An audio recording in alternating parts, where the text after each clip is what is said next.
Stop right where you are. Move! You boys are in a minefield. I laid every last one of them myself. Here, well, do you have a map? Map's right here. All right, I got it all up in my...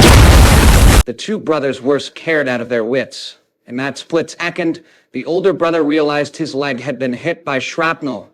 When my team and I arrived at the scene, we were faced with a minefield no one dared to move an inch. The bomb disposal team was still 40 minutes away, but the doctor took one look through his binoculars and panicked. The brother was losing too much blood. He wouldn't have lasted 40 minutes. I decided to act immediately. Climbing a ladder with one of my team members. When we reached the top, I first threw down my backpack, then jumped onto it myself, spraying a circle of paint to mark the area as safe.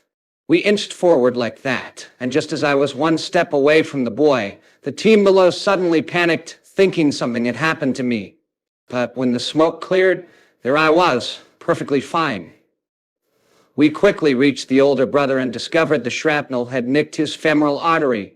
Luckily, the younger brother had been pressing down on the wound the whole time, slowing the bleeding. Following the doctor's remote instructions, I started emergency treatment right away. But just as we got to work, the brother suddenly lost his pulse. No pulse. Stopped pressing. After a round of CPR, he finally regained consciousness. Just then, the bomb disposal team arrived at last, and everyone let out a sigh of relief. Meanwhile, another team from our fire station had run into trouble too. A father had been impaled through the heart by a nail, and they'd rushed to the scene after getting the call. The firefighters didn't dare take any chances, carefully cutting open his clothes to check the injury.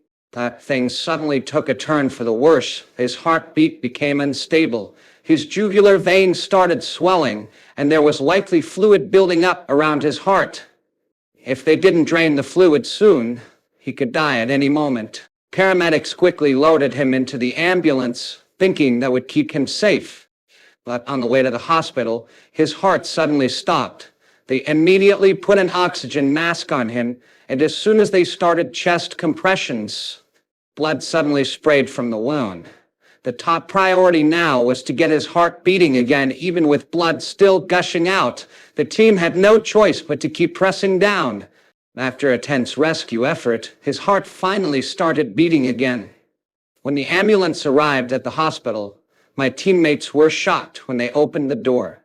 This father had been fine when he was loaded in, so why was the whole ambulance covered in blood? Such a mess. But thankfully, the ambulance arrived on time, and in the end, the man